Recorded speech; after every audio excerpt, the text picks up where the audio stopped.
Good morning, BSc second year. आज हम start कर रहे हैं जो कल हमने टॉपिक किया था स्टोरेज ऑफ टिश्यूज के अंदर हमने टाइप्स पढ़े थे। टैप रूट्स के थ्रू कौन कौन से मॉडिफिकेशंस होते हैं और एडवेंटिसेस रूट में कौन कौन से मॉडिफिकेशन होते हैं वो हमने पूरे पढ़ लिए थे। आज हम उसी का एक टॉपिक था cambium activity in storage tissue. Cambium activity है यानी कि कैम्बियम कब बनता है ये हमने बताया था। जब प्लांट्स के अंदर सेकेंडरी टिश्यू बनते हैं तब क्या बनते हैं, कैम्बियम। ठीक है, तो cambium activity in storage tissue, cambium की एक्टिविटी से स्टोरेज टिश्यू का फॉर्मेशन कैसे होता है। हमने पढ़ा है कि भूमिगत जो जड़ें होती है, भूमिगत जड़ों में कुछ रूपांतरण होता है खाद्य पदार्थों के संचय के लिए। ये हम कल पढ़ चुके हैं। तो होता क्या है बेटा, जब ये फूल को रूपांतरित हो जाती है संचय के लिए, फूल का जब ये रूपांतरित हो जाती है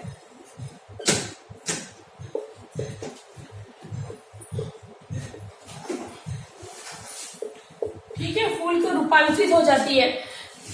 और कैम्बियम होता है क्या बेटा, जब सेकेंडरी ग्रोथ होती है, सेकेंडरी ग्रोथ के अंदर जाइलम में फ्लोएम कम मात्रा में बनते हैं।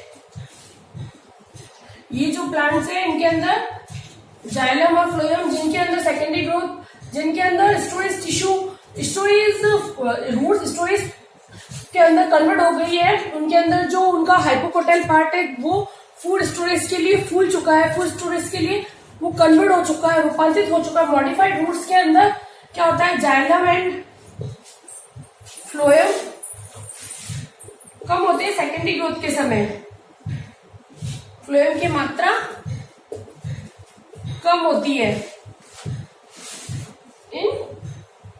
कम होती है सेकेंडरी ग्रोथ के समय। जाइलम और फ्लोएम की मात्रा बहुत कम होती है सेकेंडरी ग्रोथ के समय। ठीक है, बहुत कम बनाते हैं सेकेंडरी ग्रोथ में, जाइलम और फ्लोएम कम बनाते हैं। ठीक है, इसके अलावा भोज्य पदार्थों की संचय के लिए क्या होता है, मृदुत्व की कोशिकाएं बहुत अधिक मात्रा में होगी जब सेकेंडरी ग्रोथ होती है। जैसे हम बता रहे सेकेंडरी ग्रोथ में क्या होगा, सेकेंडरी ग्रोथ के समय जो मृदुत्व की कोशिकाओं की मात्रा बहुत ज्यादा होगी, तुत्तकीय सेल्स की बहुत ज्यादा मात्रा होगी, मात्रा अत्यधिक। और जाइलम और फ्लोएम कम मात्रा में बनते हैं। ठीक है, अत्यधिक होती है सेकेंडरी ग्रोथ के समय। क्यों, रीजन क्या है, मृदुत्व की कोशिकाओं में क्या होता है, फूड स्टोरेज। क्या स्टोरेज होगा, स्टोरेज ऑफ फूड। फूड के स्टोरेज के लिए यहाँ पर मृदुत्व की कोशिकाएं की मात्रा बहुत ज्यादा होती है। ठीक है, और होता क्या है, इनमें जो प्राइमरी कैम्बियम होती है, कैम्बियम की एक्टिविटी अब आएगी। ठीक है, अभी तो हमने बताया क्या क्या होता है, क्योंकि स्टोरेज टिश्यू की वजह, स्टोरेज के कारण के अंदर मृदुत्व की कोशिकाएं बहुत ज्यादा बनती है। ठीक है, होता क्या है, जो प्राइमरी कैम्बियम होती है कुछ समय तक तो वो एक्टिव रहती है, उसके बाद में वो क्या बनाती है, सेकेंडरी कैम्बियम। और सेकेंडरी कैम्बियम कब बनती है, सेकेंडरी ग्रोथ के समय। क्या करेगी ये प्राइमरी कैम्बियम, सेकेंडरी ग्रोथ के समय बनाएगी सेकेंडरी कैम्बियम। अब जो सेकेंडरी कैम्बियम बनती है वो क्या करती है सेकेंडरी ग्रोथ के समय, सेकेंडरी ग्रोथ के समय क्या होता है, जो प्रोटोजाइलम होता है, सेकेंडरी प्रोटोजाइलम के बाहर की जो ये जो प्रोटोजाइलम उसके बाहर की जो पेरिसाइकिल होती है, परिरंभ, वह परिरंभ के पास की जो मृदुत्व की कोशिकाएं है, परिरंभ व परिरंभ के पास की मृदुत्व की संयोजी ऊतक सेकेंडरी कैम्बियम का फॉर्मेशन करता है। सेकेंडरी ग्रोथ के समय कौन करता है, ये पूरा यहाँ पर ही सेकेंडरी प्राइमरी कैम्बियम में सेकेंडरी ग्रोथ हो रही है। सेकेंडरी ग्रोथ में कैसा होता है, जो प्रोटोजाइलम के बाहर की जो परिरंभ होती है और परिरंभ के पास की जो संयोजी मृदुत्व की कोशिकाएं, संयोजी मृदुत्व की कोशिकाएं क्या बनाती है, मिलके बनाती है सेकेंडरी कैम्बियम। ठीक है, आया समझ में यहाँ तक। होता क्या है, प्राइमरी कैम्बियम कुछ समय तक एक्टिव रहती है, कुछ समय के बाद में सेकेंडरी ग्रोथ के समय क्या होगा, प्रोटोजाइलम के ऊपर की तरफ, बाहर की तरफ जो पेरिसाइकिल होती है वो, और पेरिसाइकिल के पास की जो संयोजी मृदुत्व की कोशिकाएं हैं वह मिलकर क्या बनाएगी, सेकेंडरी कैम्बियम। इस प्रकार सेकेंडरी कैम्बियम का फॉर्मेशन हो गया। फिर क्या होगा, सेकेंडरी कैम्बियम तो बन गया, और जो सेकेंडरी कैम्बियम होता है, सेकेंडरी कैम्बियम में वेस्कुलर टिश्यू की मात्रा बहुत कम होगी। और जो हम बता रहे हैं शुरू से, जो सेकेंडरी कैम्बियम है इसके अंदर वेस्कुलर टिश्यू तो बहुत कम मात्रा में होगा, और जो पैरेन्काइमेटस टिश्यू है,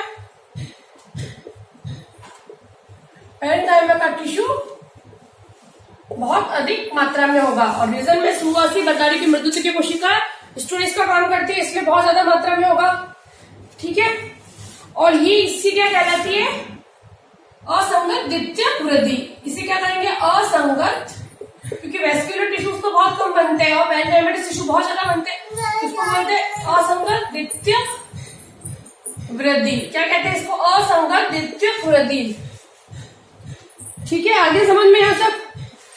और द्वितीयक वृद्धि के समय क्या होता है, ये तो होगी असंगत द्वितीयक वृद्धि किसे कहते हैं।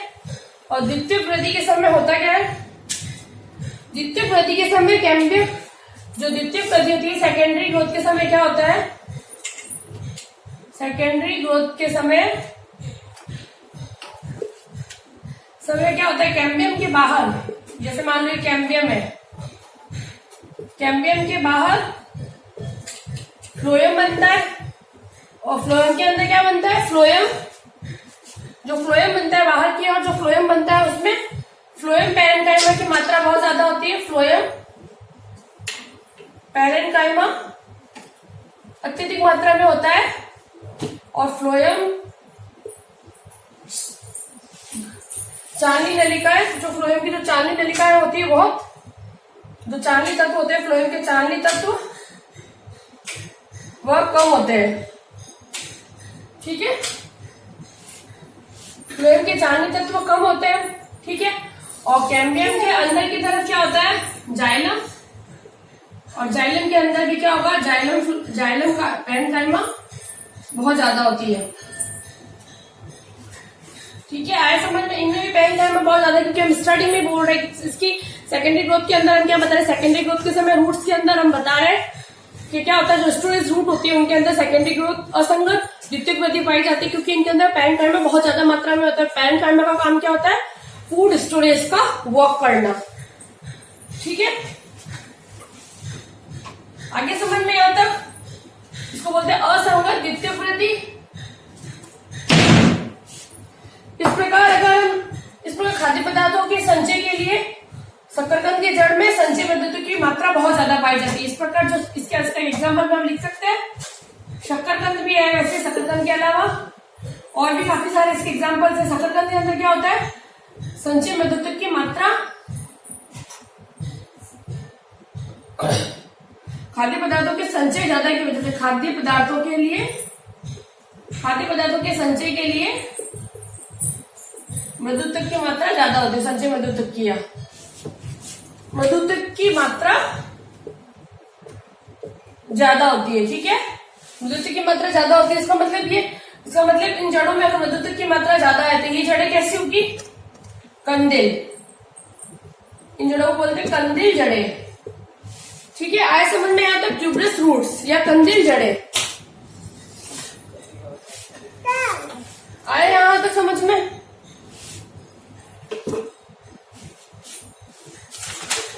ठीक है, अब नेक्स्ट टॉपिक हम पढ़ेंगे interaction of roots with, first पूरा कंप्लीट हो गया, अब सेकंड हम स्टार्ट कर रहे हैं।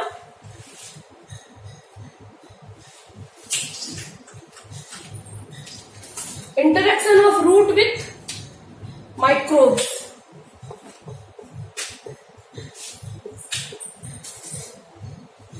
Interaction of root with microbes. Microbes का रूट के साथ क्या इंटरेक्शन होता है उसके बारे में हम पढ़ेंगे। ठीक है, इसमें सेकंड में, फर्स्ट हम पढ़ चुके हैं स्टोरेज रूट के बारे में, अब सेकंड है रूट्स का सूक्ष्म जीवों के साथ क्या संबंध होता है, उसके संबंध के विषय में हम पढ़ेंगे। ठीक है,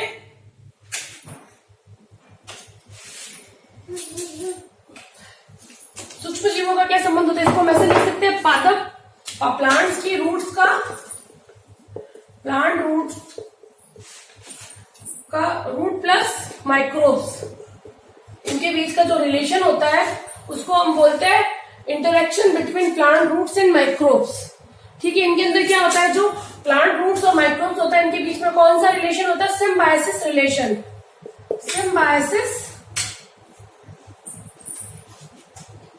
सिम्बायोसिस रिलेशनशिप या सहजीवी गठबंधन भी कहते हैं, जिसे क्या लिख सकते हैं, सहजीवी गठबंधन।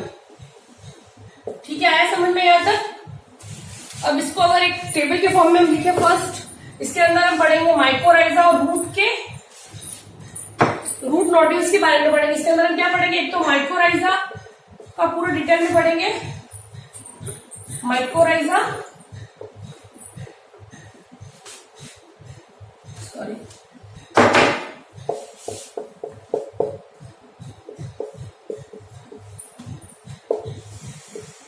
एंड एक पढ़ेंगे रूट नोड्यूल्स के बारे में।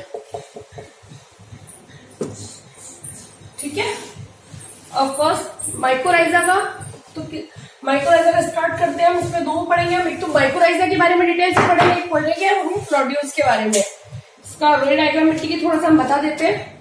माइकोराइजा का जो होता है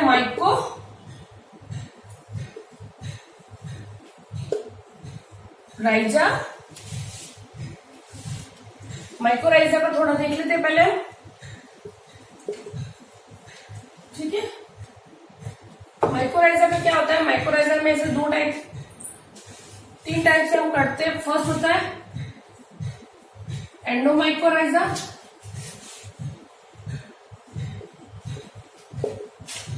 सेकंड है एक्टो, और थर्ड है एक्टो एंड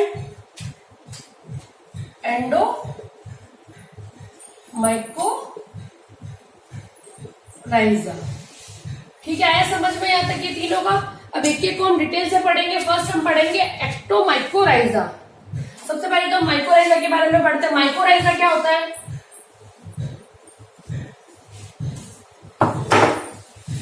फर्स्ट हम पढ़ेंगे माइकोराइजा।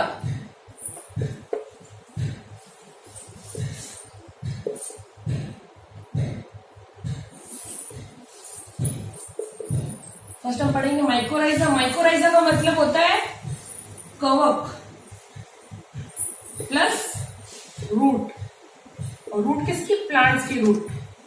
इनके बीच का जो रिलेशनशिप होता है उसको बोलते हैं हम सिम्बायोसिस रिलेशनशिप को बोलते हैं। इन दोनों के बीच की सिम्बायोसिस रिलेशनशिप को बोलते हैं माइकोराइजा। रूट का कवक के साथ संबंध, सहजीवी गठबंधन को बोलते हैं माइकोराइजा।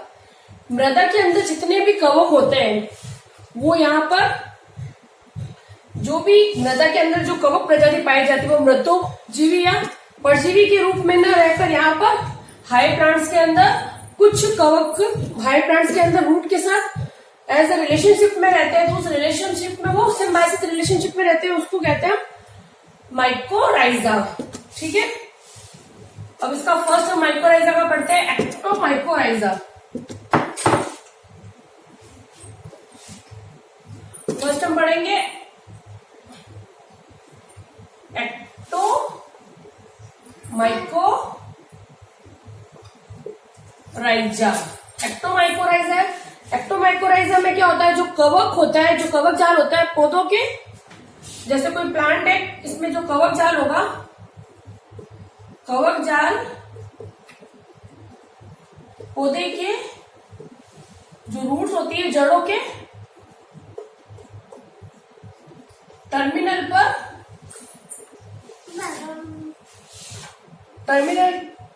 पर या उसके आसपास तेजी से वृद्धि करेगा, तीव्र गति से वृद्धि करके सघन जाल बना देगा। और जाल को हम क्या बोलेंगे, हर्टिंग जाल या हर्टिंग नेट। हर्टिंग नेट, ठीक है, इसको हम बोलते हैं हर्टिंग नेट या हर्टिंग नेट या हर्टिंग जाल। ये इसको हम बोलते हैं डेंस माइसियल शीट या आच्छादित कवक मूल। इसको बोलते हैं आच्छादित कवक मूल। ठीक है, आया समझ में यहां तक कोई प्रॉब्लम?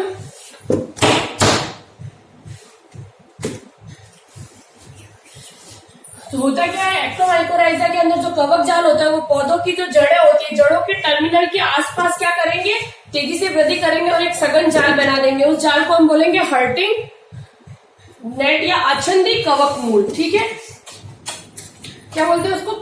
आछंदी कवक मूल। आया समझ में यहां तक?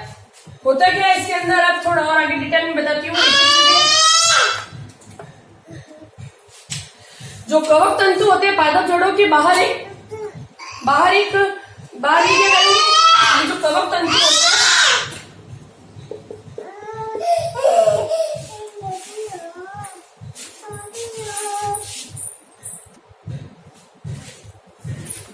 एक्टोमाइकोराइजा जो हमने बताया, इसमें हर्टिंग जाल बनता है या हर्टिंग नेट जिसको बोलते हैं।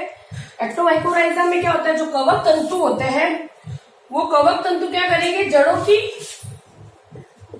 जो बाहर वाली परत होती है, बाहरी परत क्या होती है, बाहरी परत के रूप में क्या होता है, एपिडर्मिस बोलते हैं जिसको, या एपिब्लेमा भी बोलते हैं। एपिडर्मिस या एपिब्लेमा को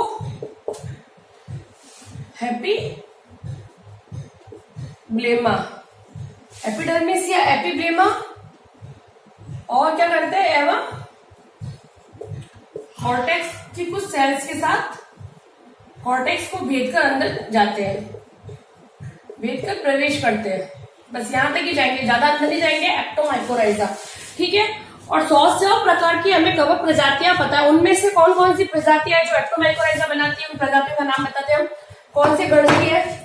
वर्ग है बेसिडोमाइसिटिस वर्ग की जो है, बेसिडियो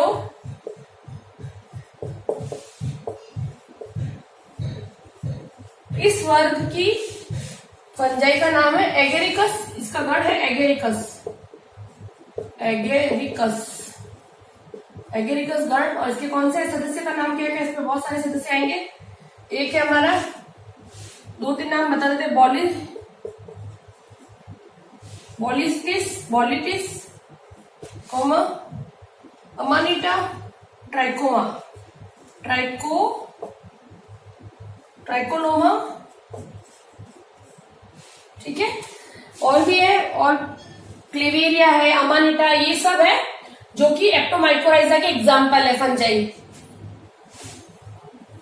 और ये कवक प्रजातियां क्या करती है, केवल पोषण और आश्रय के लिए कवक प्रजाति क्या करेगी, कवक प्रजाति केवल पोषण व आश्रय के लिए प्लांट की जड़ों के पास रहती है, और बदले में क्या करती है, बदले में जड़ों को लवण अवशोषण में सहायता करती है, लवण के अवशोषण में सहायता। तो एक दूसरे की सहायता करती है। कवक प्रजाति केवल पोषण और आश्रय के लिए जड़ों में रहती है, वहां से पोषण लेती है और आश्रय लेती रहती है, और जड़ों को क्या देती है, इसके बदले में लवण अवशोषण की क्षमता को बढ़ाती है, सहायता करती है। ठीक है, आगे समझ में यहां तक। अब जो क्रिप्टोगैमस प्लांट्स होते हैं, जो पुष्प पौधे होते हैं, इनके अंदर अधिकांश जो शीतोष्ण टेम्परेट रीजन में, शीतोष्ण वनों के अंदर एग्जाम्पल है जो पाइनेसी है, फैगेसी, इन सब में एक्टोमाइकोराइजा प्रेजेंट होता है। और ट्रॉपिकल रीजन के जो प्लांट्स होते हैं उनके अंदर एक्टोमाइकोराइजा बहुत कम प्रेजेंट होता है। एक्टोमाइकोराइजा बहुत मिनिमम प्रेजेंट होगा, बहुत कम में कि रूट्स के अंदर में एक्टोमाइकोराइजा मिलेगा ट्रॉपिकल रीजन में। ठीक है, और कुछ इसके प्रमुख उदाहरण अगर हम एक्टोमाइकोराइजा के एग्जाम्पल में लिखे तो एग्जाम्पल कौन कौन से प्रमुख उदाहरण है?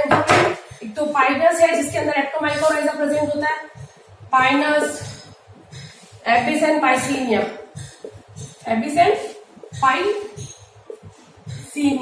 ये 3 प्लांट है जिसके अंदर हमें एक्टोमाइकोराइजा मिलेगा। ठीक है, इसके अलावा और भी जैसे ओक है, भोजपत्र है, कैजुराइना, यूक्लिप्टस, ये सभी में हमें एक्टोमाइकोराइजा मिलता है। ये हो गया हमारा कंप्लीट एक्टोमाइकोराइजा। अब सेकंड है एंडोमाइकोराइजा। स्टार्ट करते हैं हम एंडोमाइकोराइजा।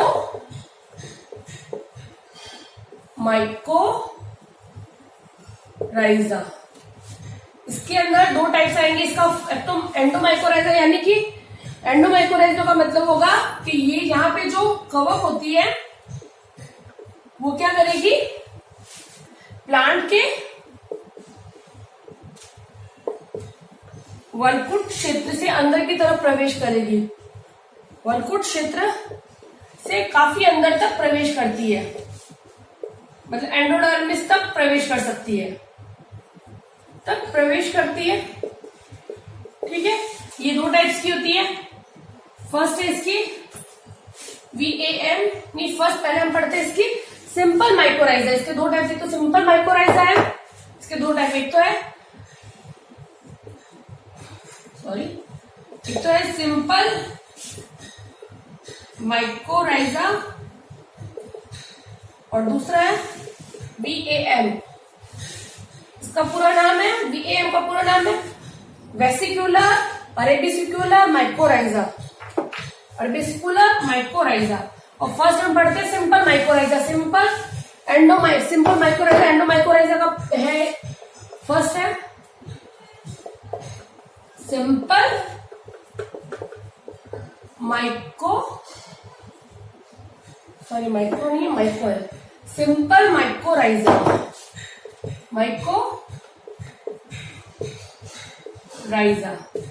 सिंपल माइकोराइजा में क्या होता है, ये होते हैं ऑर्किड और कॉनिफर्स के अंदर ये मिलेगा। एक तो मिलेगा ऑर्किड्स में और दूसरा कॉनिफर्स के अंदर हमें मिलेगा सिंपल माइकोराइजा, जो एंडोमाइकोराइजा का फर्स्ट टाइप है कॉनिफर्स के अंदर। ठीक है, इनके अंदर होता क्या है, ये इसके अंदर जो कवक होती है वो पटयुक्त कवक होती है। पटयुक्त कवक, जिन कवक में सेप्टा प्रेजेंट होते हैं, सेप्टम्स। ठीक है, ये क्या करती है, जड़ की सतह से कैसे दिखाई देती है, तो जड़ की सतह पर जहाँ ये ग्रो करती है तो जड़ की सतह पर यह जड़ के समान ही मूल रोम और हर्टिंग जाल नहीं पाया जाता। जो जड़ की सतह होती है ऐसे लगता ही नहीं है जड़ की सतह पर कि कोई भी प्रकार का जड़ की सतह पर मूल रोम के समान ही दिखाई देता है। मूल रोम के समान ही दिखाई देता है, मूल रोम के समान ही होता है, कोई प्रकार की चेंज नहीं होती। और इनमें हर्टिंग नेट भी एब्सेंट होता है। ठीक है, हर्टिंग नेट भी नहीं होगा और ये जड़ की सतह पर मूल रोम के समान ही दिखाई देती है। सामान्य जड़ की जो सामान्य सतह होती है मूल रोम के साथ वैसे ही दिखाई देती है और हर्टिंग नेट। और अगर इस जड़ को देखें तो बाह्य आकारी के रूप में कोई भी तरह का विशेष अंतर हमें दिखाई देगा। जिस जड़ में सिंपल माइकोराइजा इन्फेक्टेड होगा उन जड़ में हमें बाह्य आकारिकी में कोई अंतर नहीं दिखाई देगा, बाह्य आकारिकी में अंतर नहीं दिखता, सिंपल जड़ की तरह अंतर नहीं दिखता हमें। ठीक है, आए समझ में, अंतर नहीं दिखाई देगा। और यह कैसी जड़ होगी, ये कैसी कवक होगी, पटयुक्त बेसिडोमाइसिटीज की, या बेसिडियोमाइसिटीज।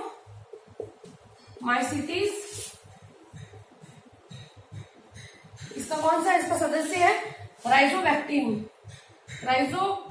राइजोक्टीनिया है इसका सदस्य, जो क्या करता है सिंपल माइकोराइजा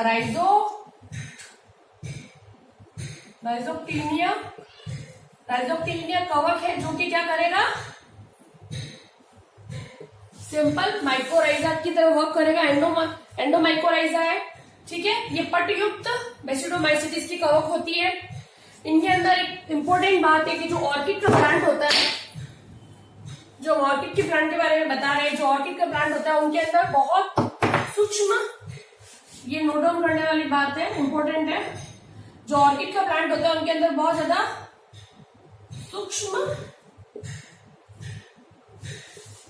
बीज बनते हैं और इनका जो भ्रूण होता है वह भी बहुत सूक्ष्म होता है।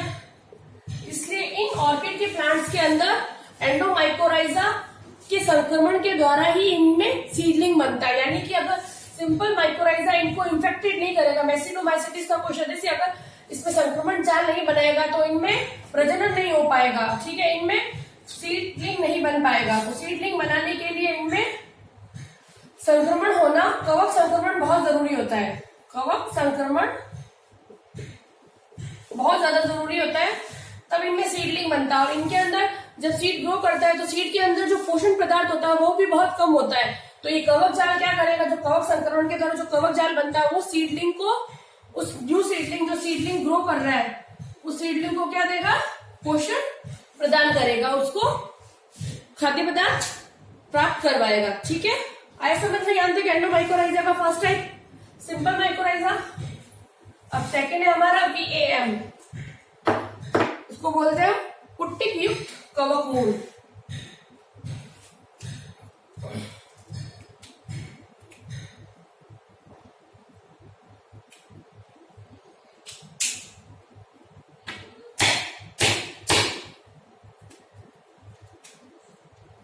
सेकेंड है हमारा VAM, इसका पूरा नाम है वेसिक्यूलर अरेबिसिक्यूलर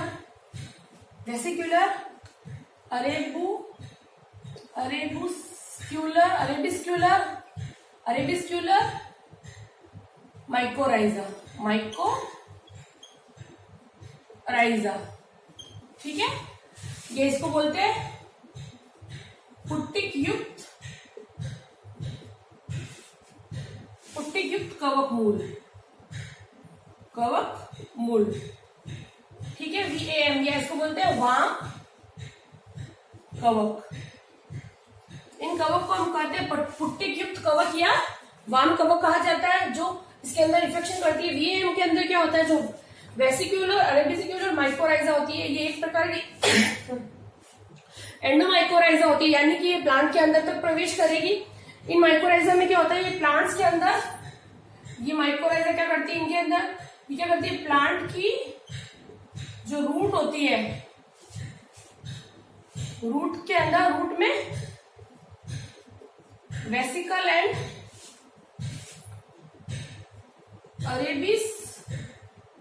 अरेबिस्कल का फॉर्मेशन करती है। क्या बनाएगी, वेसिकल और अरेबिस्कल।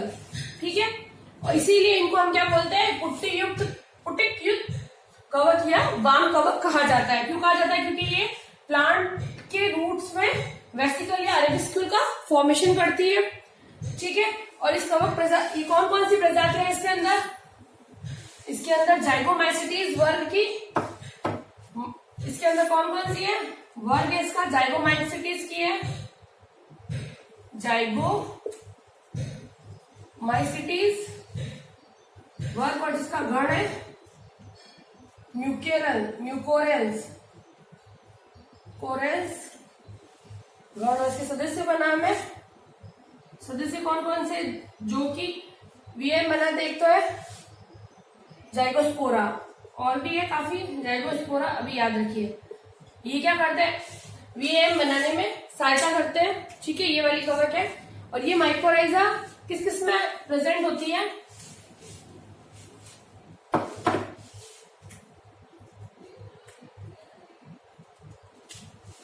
ये माइकोराइजा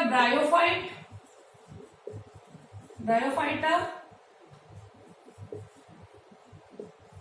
टेरिडोफाइटा,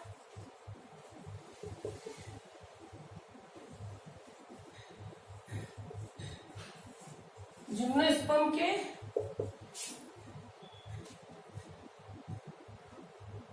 पाइनेसी को छोड़कर सभी, इसको छोड़कर सभी एंजियोस्पर्म और जिम्नोस्पर्म में प्रेजेंट होती है। यानी कि ये ब्रायोफाइट, टेरिडोफाइट, जिम्नोस्पर्म के पाइनेसी को छोड़कर सभी एंजियोस्पर्म और जिम्नोस्पर्म के अंदर हमें वेसिक्यूलर अरेबिसिक्यूलर माइकोराइजा मिल जाएगी। ठीक है, और मुख्यतः किसमें मिलती है, मुख्यतः ये मिलती है पामी में। मुख्यतः किस किस के अंदर मिलती है, पामी के अंदर, पोएसी में, सेप्रेसी में इत्यादि। प्रमुखता ये किसमें मिलेगी, पामी, पोएसी, रोजेसी,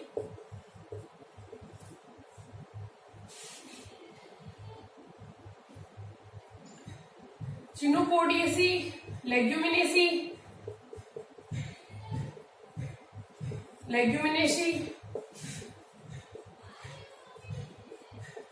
इत्यादि के अंदर हमें ये मिल जाएगी। ठीक है, इनके अंदर होता है क्या, ये क्या करेगी, ये प्लांट के कॉर्टेक्स के अंदर तक प्रवेश करती है और कॉर्टेक्स के इंटरसेल स्पेस के अंदर ये क्या करेगी, प्लांट रूट के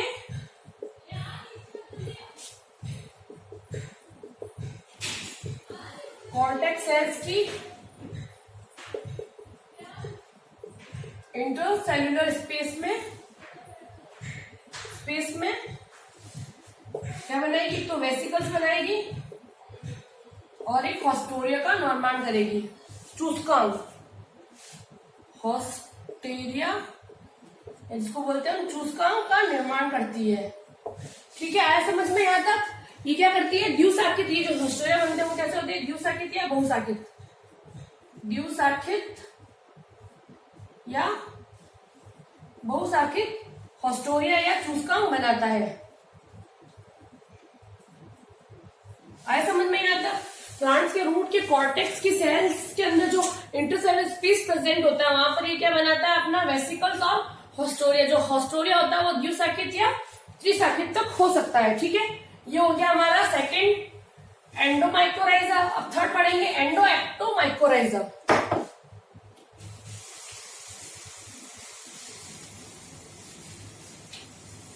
क्लास थर्ड हम पढ़ रहे हैं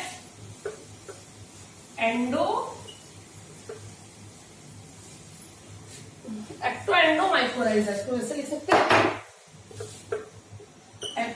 एंडोमाइकोराइजा। इस माइकोराइजा में क्या होता है, ये मिलता है एरिकेसी, ये कवक मूल एरिकेसी में एरिकेसी कुल के आर्बस्टस में मिलती है। आर्बस्टस प्लांट, आर्बस्टस सदस्य में मिलेगी। एरिकेसी कुल के आर्बस्टस के अंदर हमें ये मिलती है। इसके अंदर क्या होती है, जो जड़ें होती है वह फूल जाती है और छोटी हो जाएगी और इसके ऊपर एक आवरण बन जाएगा और ये हर्टिंग जाल यहाँ पर अनुपस्थित होगा। यहाँ पे क्या होगी, इसकी जड़ें, इनमें क्या होता है, जड़ें फूल जाती है। क्या होगा, एक तो जड़ें फूल जाएगी, वह आवरण से ढक जाएगी, बट हर्टिंग जाल यहाँ पर अनुपस्थित होता है। ठीक है, जो हर्टिंग जाल होता है वो यहाँ पर नहीं होगा। ठीक है, और जो बाह्यवल्कुट की कोशिकाओं के बीच में अंतःकोश की अवकाश होता है, वहां पर ये कुंडलनों का निर्माण करेगी। कॉर्टेक्स की, जो बाह्य कॉर्टेक्स होता है, बाह्य कॉर्टेक्स की इंटरसेल्युलर स्पेस में ये क्या बनाएगी, स्पेस में कुंडलनों का निर्माण करती है। ठीक है, आए समझ में। एक्टो एंडोमाइकोराइजा एरिकेसी कुल के आर्बस्टस सदस्य में मिलती है। इनमें क्या होता है, जड़ें फूल जाती है तथा इनके ऊपर एक आवरण उपस्थित होता है, आवरण से ढक जाएगी, पर यहाँ पर हर्टिंग जाल अनुपस्थित होता है। और यह क्या करती है, यह सेल्स, यह कहाँ करती है, यह जो कवक जाल होता है वह क्या करता है, बाह्य कॉर्टेक्स की जो अंतर कोशिकीय अवकाश होता है, बाह्य कॉर्टेक्स के बाह्य वल्कुट के अंतःकोशिकीय अवकाश में कुंडलनों का निर्माण करता है। ठीक है, आया समझ में। और ये कहाँ मिलती है, यह मिलती है जहां पर निम्न पोषक तत्व युक्त, जो निम्न पोषक तत्व युक्त मृदा में हमें एक्टोएंडोमाइकोराइजा मिलेगी। क्योंकि ये क्या करेगी, निम्न पोषक तत्व यानी कि जिन मिट्टी में फॉस्फेट की कमी हो, कैल्शियम की कमी हो या आयरन की जिनमें कमी होती है, उन मृदा के अंदर हमें एक्टोएंडोमाइकोराइजा मिलते हैं। ठीक है, ये क्या करते हैं, जहां पर निम्न पोषक तत्व युक्त मृदा होती है वहां पे जो प्लांट्स होते हैं उनके अंदर मिलता है हमें एक्टोएंडोमाइकोराइजा। ये क्या करेगा, उन पोषक पदार्थों को ग्रहण करके प्लांट को प्रोवाइड करेगा मिट्टी से लेकर। ठीक है, आइए समझ में। यह इसके अलावा यह सभी फर्न्स, ऑर्किड्स और जिम्नोस्पर्म और एंजियोस्पर्म में भी मिलती है। ये हो गया हमारा फर्स्ट इसका इंटरेक्शन रूट विथ माइक्रोब्स के अंदर हमने माइक्रोराइजा कंप्लीट कर दिया। सेकंड हम करेंगे इसके अंदर, फर्स्ट पूरा हो गया हमारा माइक्रोराइजा, अभी सेकंड है रूट नोड्यूल। रूट नोड्यूल नाम से कुछ याद आ रहा है? छोटी क्लासेस में हम नाइट्रोजन फिक्सेशन पढ़ते थे। नाइट्रोजन फिक्सेशन में हम हमेशा रूट नोड्यूल्स की बात करते थे। रूट नोड्यूल्स क्या होता है? रूट लेग्यूमिनेसी प्लांट्स की जड़ों के अंदर गांठें बनती थी, उसे हम रूट नोड्यूल्स कहते थे। और वो रूट नोड्यूल्स कौन बनाता था? Rhizobium bacteria. याद आ रहा है ना थोड़ा थोड़ा? तो यहां पे हम लिख सकते हैं लेग्यूमिनेसी फैमिली के प्लांट्स की जो रूट्स होती है, रूट्स में जो नोड्स प्रेजेंट होते हैं, वो नोड्स किसके थ्रू किसकी वजह से बनते हैं? या तो नोड्स बनते हैं राइजोबियम बैक्टीरिया की वजह से, राइजोबियम। तो इसको ऐसे भी लिख सकते हैं, प्लांट प्लस बैक्टीरिया, और बैक्टीरिया भी कौन सा है इसके अंदर? Rhizobium bacteria. उनके अंदर जो सिम्बायोटिक रिलेशनशिप है, उस रिलेशनशिप, इनमें कौन सा रिलेशनशिप होता है? इनके अंदर रूट्स बैक्टीरिया को हेल्प करती है और बैक्टीरिया उसके बदले में उसको पोषण पदार्थ देता है। बैक्टीरिया क्या करेगा? वहां से रूट से अपना पोषण लेगा और उसके बदले में रूट को क्या देगा? जितने भी खनिज लवण वगैरह अवशोषित कर रूट को वापस प्रोवाइड करेगा। ये एक दूसरे के साथ सिम्बायोटिक सहजीवी गठबंधन में रहते हैं। ठीक है, आगे समझ में यहाँ तक। और रूट नोड्यूल में जो राइजोबियम बैक्टीरिया होते हैं वो कैसे होते हैं? ये जो राइजोबियम बैक्टीरिया है, राइजोबियम बैक्टीरिया होते हैं ग्राम नेगेटिव बैक्टीरिया,